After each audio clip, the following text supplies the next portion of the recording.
Okay. If we talk of audiometry, then it can be subjective audiometry, it can be objective audiometry. Subjective audiometry means Patient's cooperation is required. patient's cooperative is required. So there can be variation in the interpretation of that result. Okay. So subjective examples of subjective audiometry, the most common audiological test that is performed routinely in our department, ENT department, it is PTA, pure tone audiogram. Okay, that is called PTA, pure tone audiogram. It is called pure tone because at a time only a particular frequency and a particular intensity is tested. That is why it is called a pure tone audiogram. So this is a subjective method of hearing evaluation. PTA is required in all patients who are posted for ear surgery, preoperative audiogram to assess the preoperative hearing thresholds. Okay. Now, pure tone audiogram is a graph which is plotted, which has two axes, x-axis and a y-axis. On x-axis, frequency is plotted. The unit of that frequency is hertz. Okay, so it starts from 125 hertz, 250, 500,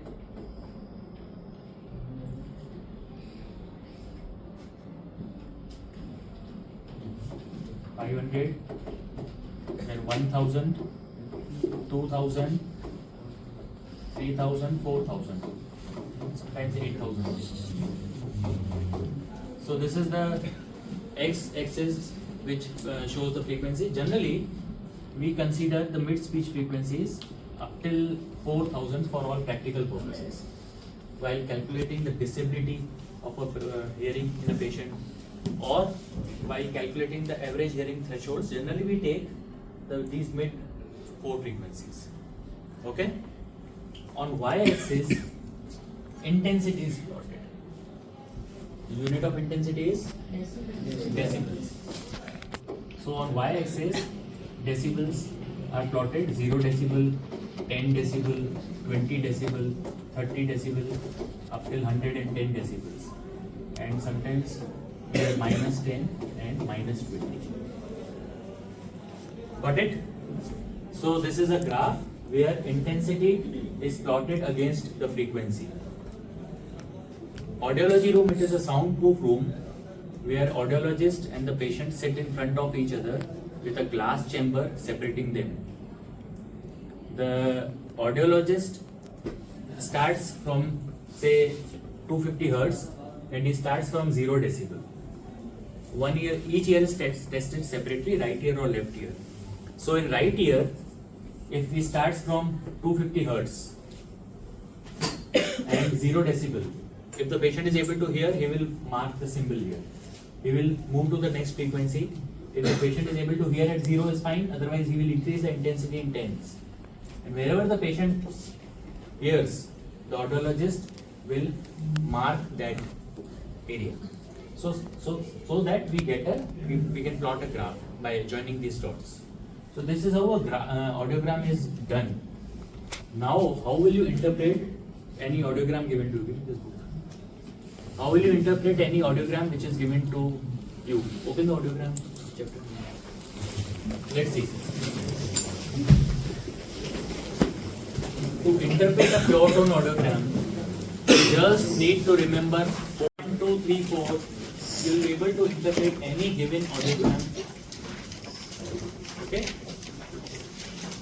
So what are those rules? Rule number 1. The first thing we should be able to know is whether the audiogram is of right ear or left ear. So first thing is to determine the side. Whether it is of right ear or left ear. So the left ear, it is plotted with a blue color. In an audiogram, left ear is plotted in blue color. And right ear, it is plotted in red. Got it? So whenever you get an audiogram, first you should be able to identify if the audiogram is of which side. So that can be done one with color. Sometimes you may get a photocopy or a Xerox copy of that audiogram. So in that you will not be able to know which color is that. In that cases, another method is by symbols. So first is by color.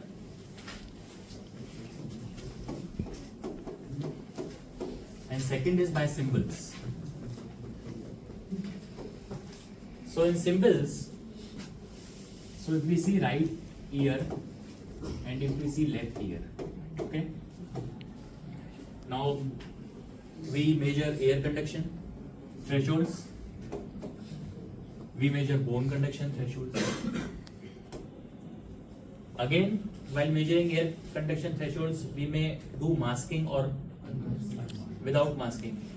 So it can be unmasked or it can be masked. Similarly, while checking for the bone conduction, we may mask the opposite ear or we may keep it unmasked. So accordingly, for right and left, there are different symbols. Okay?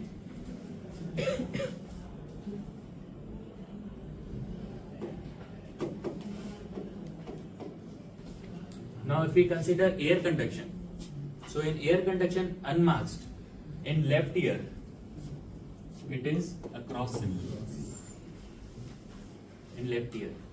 In right ear, it is a circle. Okay? So these symbols we should remember, because sometimes we may not get an audiogram which is color coded. Then we require these symbols. Similarly, air conduction. If we see masked air conduction, so in right it is depicted by a triangle, and in left ear, if it is masked air conduction, it is depicted by a square. Okay. Similarly, bone conduction unmasked, it is represented in left ear by a left side open, this symbol, and here right side it is right open. Okay, that is unmasked. If it is masked, the direction will remain the same, only the symbol will change. Got it? So these are the 8 symbols. In your MCQs, NEET, next whatever, you may get a figure of an audiogram and then you be asked to identify interpret or identify the pathology. So it can be right sensitive neural, left sensitive neural, right conductive, left conductive, bilateral conductive, bilateral sensitive neural, mixed hearing loss. So there can be different variety of interpretations. So before that, rule number 1, you should remember that you should be able to determine the side of audiogram. Apart from these 8 symbols, sometimes the patient does not respond. Okay, so there are another 2 symbols for no response. So for no response, in right ear it is like this, and in left ear it is like this.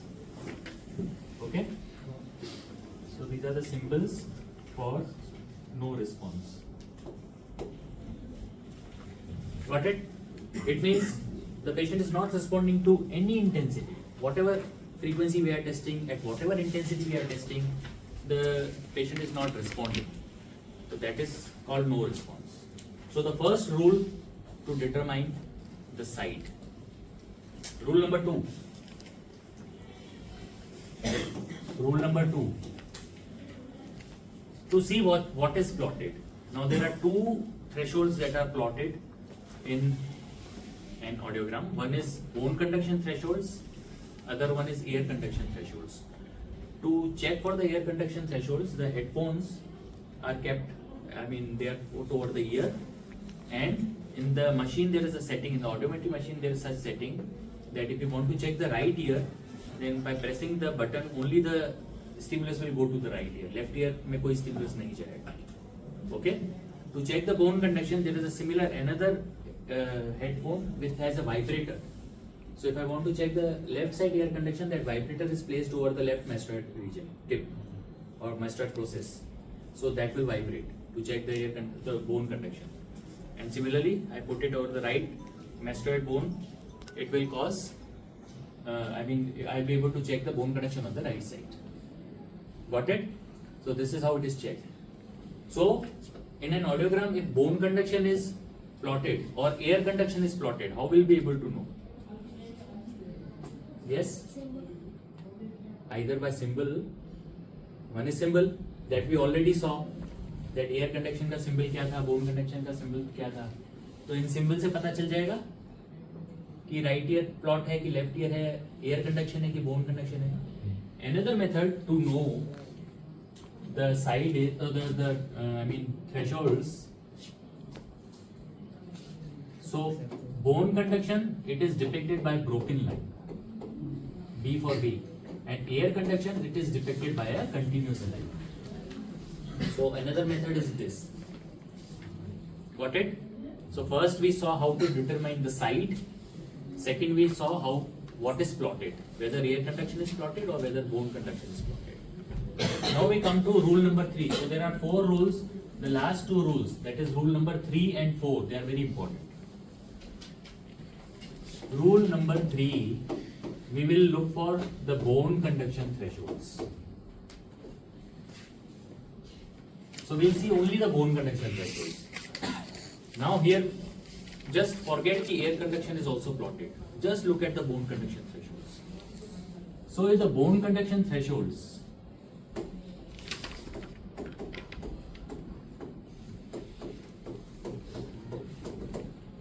are less than 20. Okay? Now suppose if I am plotting this for left ear, so if the bone conduction thresholds are plotted like this, less than 20. Here I am not drawing the symbols. Color से आप पता करिए. Left ear है broken line for bone conduction. So if the bone conduction thresholds are less than 20, what does it indicate? We see thresholds less than 20 decibels. What does it indicate?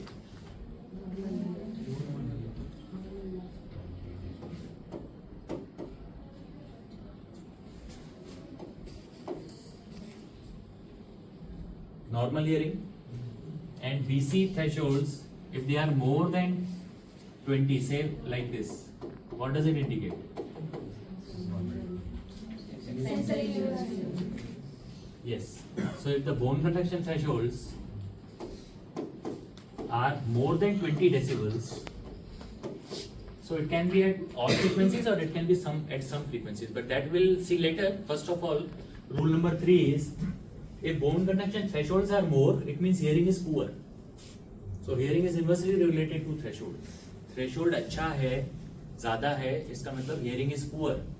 So if the bone conduction thresholds are more than 20, it means the patient is having sensory neural hearing loss in that ear.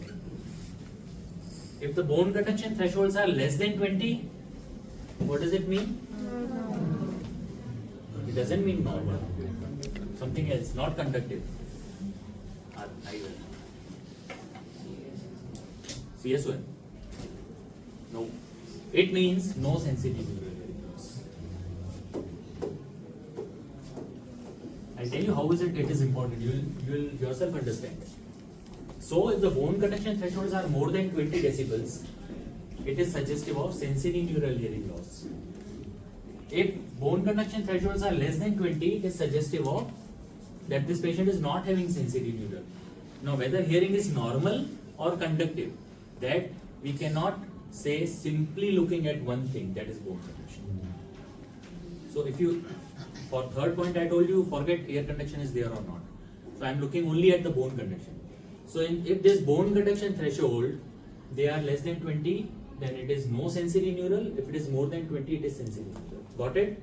So by looking at only bone conduction threshold, we can only comment on the sensory neural component of hearing. Clear up till now? Rule number 1 was side determination. Rule number 2 was AC or BC. Rule number 3 is we interpret only BC. Now comes the fourth and the last rule. Here we see air bone gap. Okay. So here the frequencies will be plotted, and here intensity is plotted.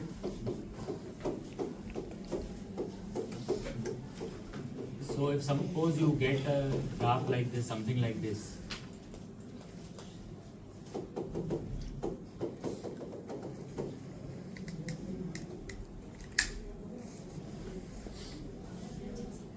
So rule number 1 से चालू करते हैं. कौन सी side का है? It is of right here because it is depicted in either red color or symbols here. Of course they are not, but it is in red color. Rule number 2, air conduction and bone conduction, both thresholds are there. Rule number 3, the bone conduction thresholds are less than 20, so this patient is not having sensory neural loss. Rule number 4, the airborne gap. So if the airborne gap, it is more than 20 decibels. So here we can see that the air conduction thresholds are at 50, bone conduction are at 10. So 50 minus 10 is 40. Air-bone gap between the air conduction and bone conduction. If it is more than 20, it is suggestive of conductive hearing loss. And if the bone conduction thresholds, air-bone gap, it is less than 20 decibels, it is suggestive of no conductive hearing loss.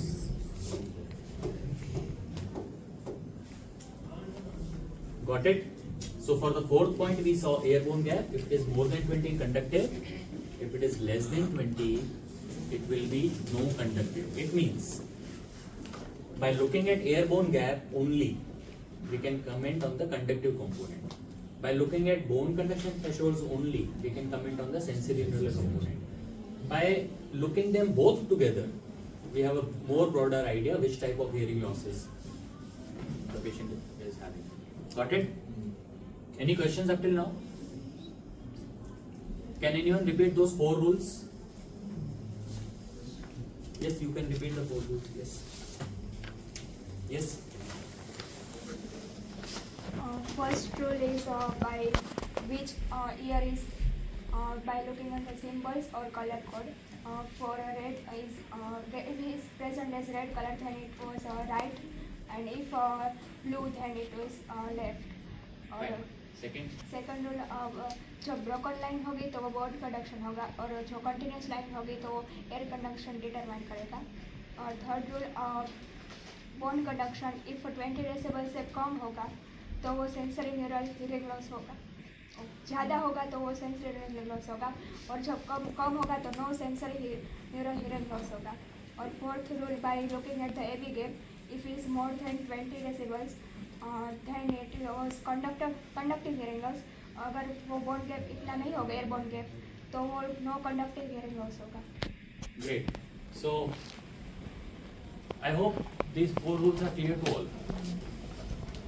If yes, then we'll see some examples to understand it better. Now I'll plot the graph PTA, and you can come here and interpret it. Okay? So let's see.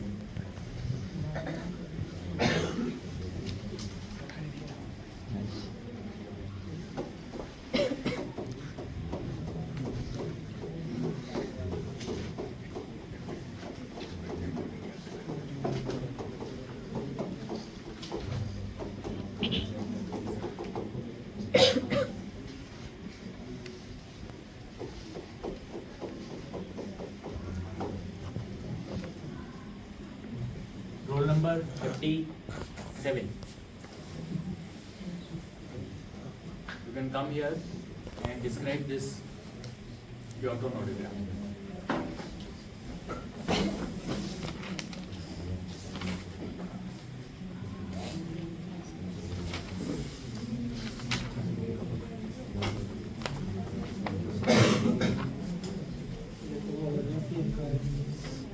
पहले तो left ear का एक audiogram है.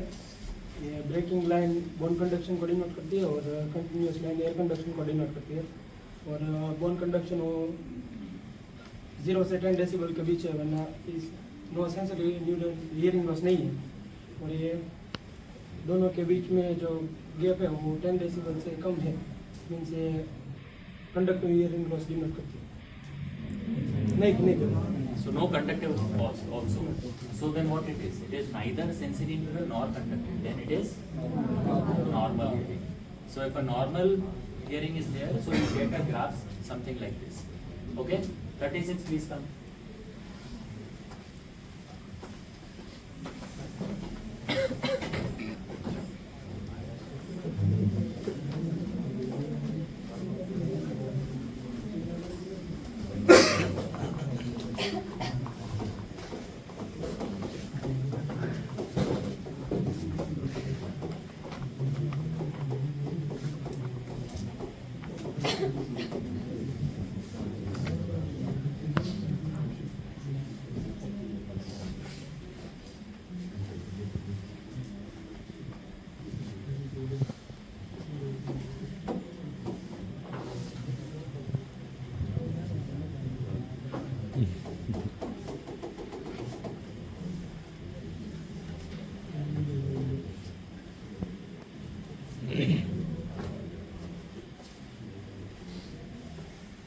Go by rules.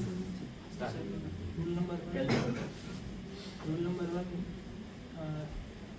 Red color for right ear and blue color for left ear. Rule number two. Red dot line is for bone conduction and straight line is for Continuous line is for ear air conduction. conduction. Rule number three. If the value is less than 20 decibel, it is indicate sensory. No sensory. No sensory. The bone conduction thresholds are less than 20, so there is no sensory neural hearing loss in left ear. Now, last point. Last one is AB gap. Hmm. Gap is more than 40. Yeah, somewhere more than 40, 50, yes. So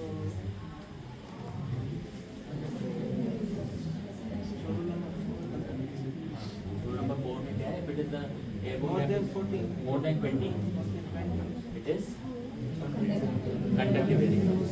How many of you agree with this? So you can sit. Now, if we talk about this graph, so here the only thing that I comment is, only thing that this patient is not having sensory neural loss in left ear. That is the only thing I can comment. Because left ear bone conduction is plotted and there is right ear conduction. So we cannot compare these two. Secondly, just by looking at ear conduction, again I cannot comment on anything.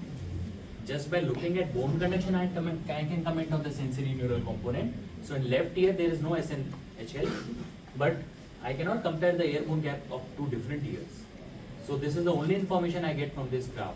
Left ear, the patient is not having sensory neural. Maybe the patient is having conductive, that I don't know. But at least sensory neural is not there because the bone conduction thresholds are within normal limits. Okay, 35 please come.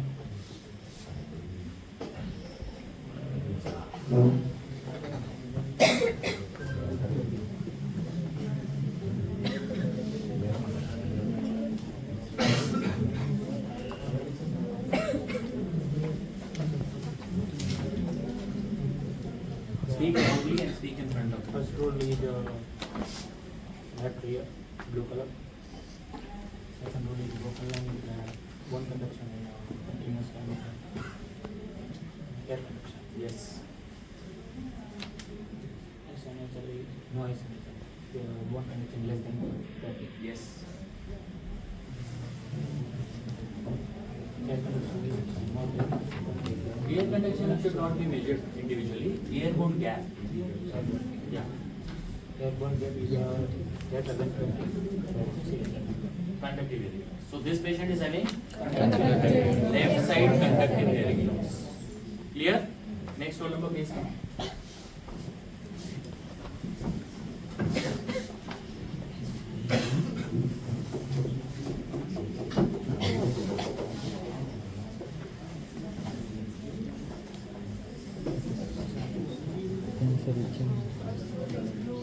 Speak loudly.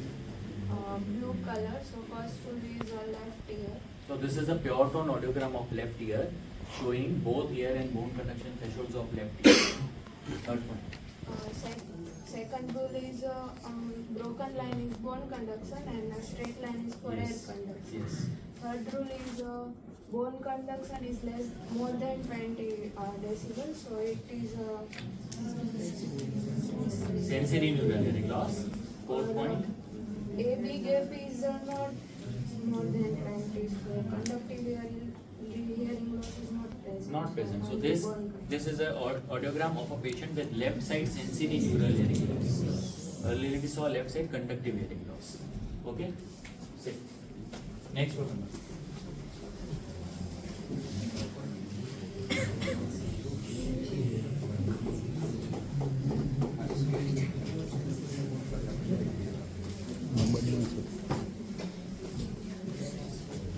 First of all is left ear, blue color. Then dotted line is bone conduction and continuous line is air conduction. Bone conduction is more than 20 decibel, so it is sensory neural hearing loss. And AB gap is present, and that is conductive hearing loss also. Left sensory plus conductive hearing loss. So this is a pure tone audiogram of a patient with left side mixed hearing loss. There is sensory neural component, the bone conduction thresholds are increased.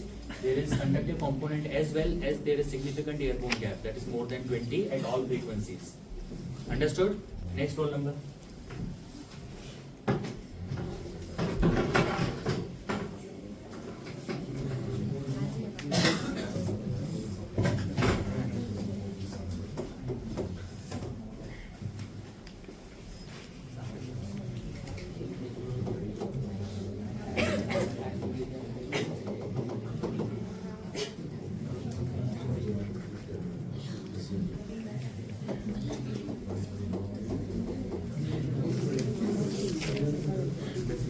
Yes.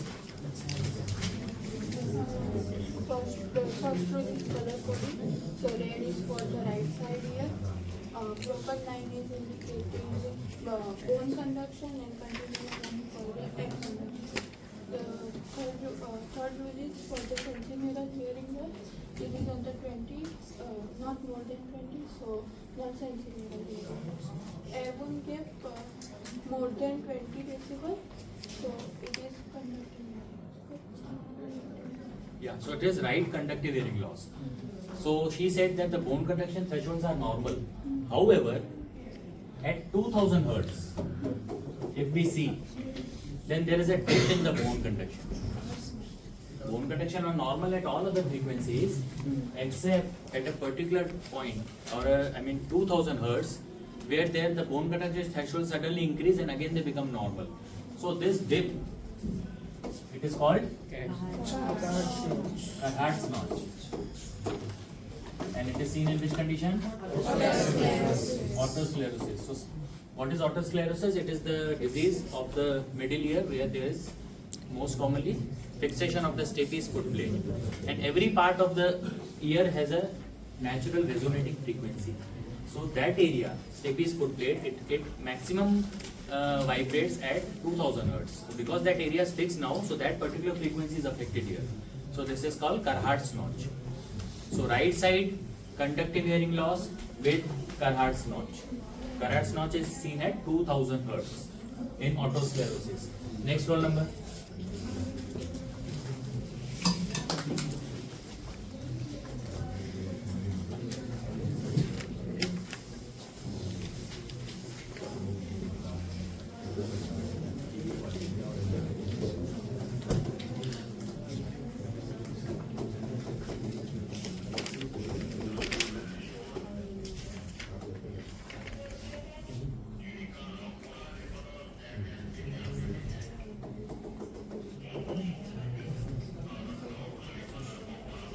First is this is the graph of writing, and the dotted line is showing bone conduction, and the continuous line is showing air conduction.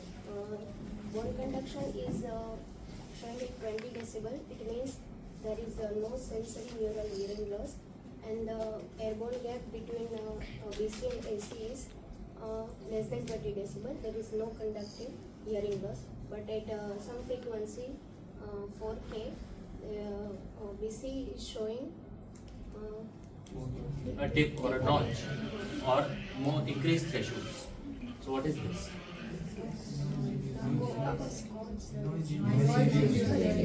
So this dip at 4000 Hz, it is called acoustic dip. Any name, other name? I think it is called Boyler's notch. You just confirm in your books, Boyler's notch, which is seen at 4000 Hz and it is seen as noise-induced hearing loss. Okay?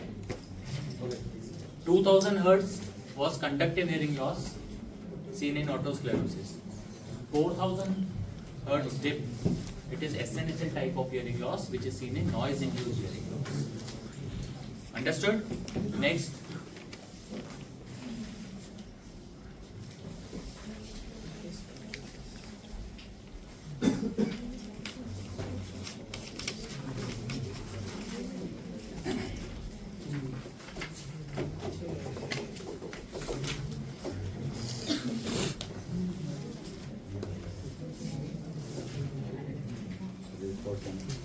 Speak loudly and tell them.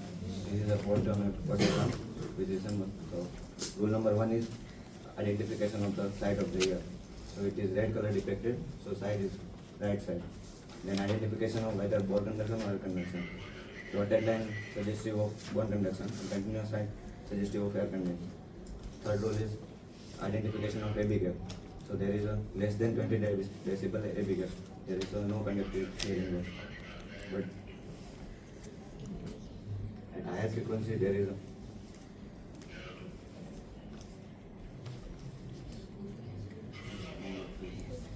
sensorineural hearing loss at higher frequency. So he says it is sensory neural hearing loss at higher frequencies. Is he correct? No. Why? Who said no? Yes. Because it is a downsloping curve. Yeah. So it can be seen in majorly three conditions: ototoxicity, presbycusis, and late changes in noise hearing. Fine. But he said it is right side high frequency sensory neural hearing loss. So he is correct. Okay. Now see, this particular graph, as she said, it is a downslope curve, where in lower frequencies the hearing is normal. But as the frequencies increase, 2000, 4000, 8000, the thresholds also, bone conduction thresholds also increase. Air bone gap is not there, so no conductive hearing loss. But the bone conduction thresholds are increasing with increase in frequency, which is suggestive of right side high frequency sensory neural hearing loss. The conditions that she said, ototoxicity, noise induced, and presbycusis. These are the conditions where we get such type of graph where there is high frequency sensory neural hearing loss. Got it? Next roll number.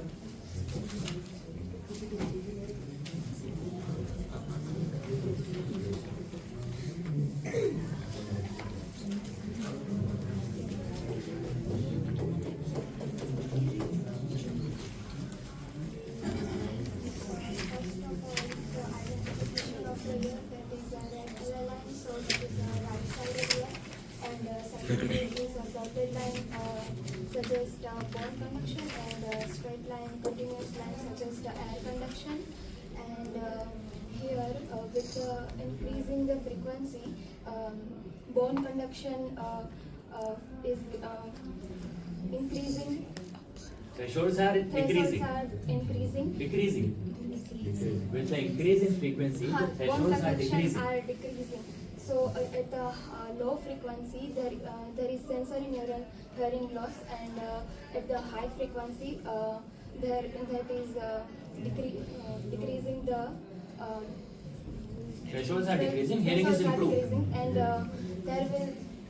there is no AB gap, so there is no conductive hearing loss. Very good. So this is opposite to what we saw in the previous graph. This is a case of a low frequency sensory neural hearing loss.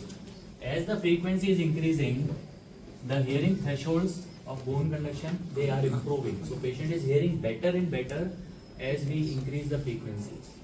Okay, and such type of graph of low frequency sensory neural hearing loss we get in minions. Early stages of Meniere's disease. Because as the disease progresses, ultimately in minions also other frequencies will get involved, but in early stages, this is a typical presentation of low frequency sensory neural hearing loss.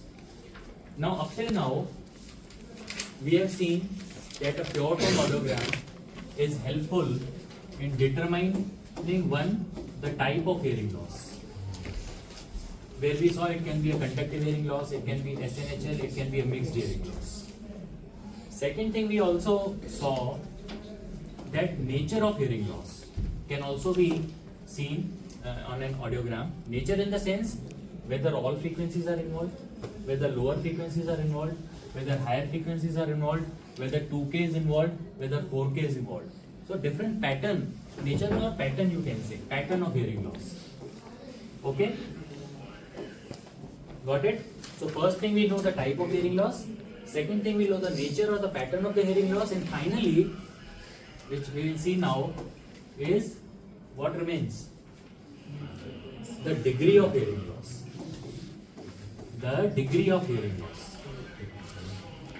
So suppose I want to know what is the degree of hearing loss in this patient. So what I will do is,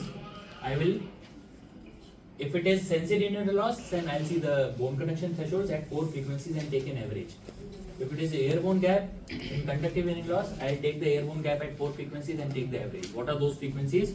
So at 5000 Hertz, 1000, 2000 and 4000. At these 4 frequencies, I see what is their intensity.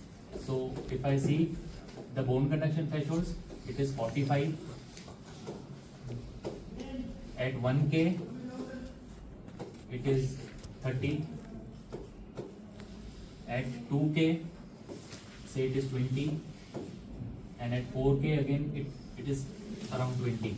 So I add up all these, 115. And then I take an average divided by 4. So 115 by 4 will be somewhere around 30, approximately. 28, 27 kuch aayega, it's approximately 30. So if it is a 30 decibel average hearing loss, how will you grade it? Mild, moderate, severe or what? So for that you need to know the WHO classification of hearing loss. So from 0 to 26, it is 26 to 40 is considered decibel. This is the average decibel hearing loss, which we just calculated. It is mild. Then for 55, it is moderate. 56 to 70, it is moderately severe. 71 to 90, it is severe. More than 90, it is profound. Okay? Now, again, refining our interpretation, this patient is having a right side sensory neural loss at low frequencies of mild degree. So, right side mild sensory neural hearing loss involving the lower frequencies. So, this is the complete interpretation of this audiogram. Now, similarly, let's take one example of calculating the average, degree, knowing the degree in cases of conductive hearing loss. So,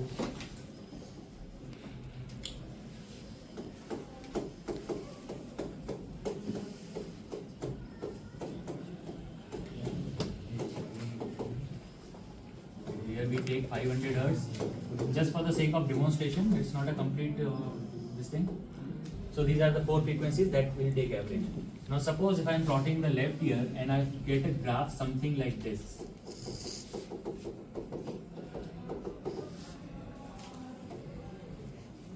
Something like this.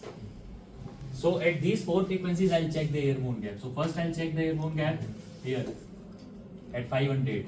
So if it is 45 minus say 5, that comes to 40. Again at 1000 Hertz, it is again 45 minus 10, so 35. Similarly at 2000 Hertz, it is 50 minus 10, 40. And at 4000 Hertz, this is 55 minus 15, again 40. So if I add up, it comes to 155. And if I divide it by 4, 4 4 is 16, somewhere around 40 decibel. So again, this is a mild conductive hearing loss. So we can interpret it that this is a pure tone audiogram of left ear showing mild conductive hearing loss. If I had it being more than 40, we could have said it is moderate. So we need to follow the WHO classification while giving the degree of hearing loss. So is this clear now? So by audiogram, we know the type of the hearing loss, we know the degree of hearing loss, and we know the pattern of the hearing loss. So if you follow these 4 rules, you will be able to interpret any given audiogram to you. Is it okay?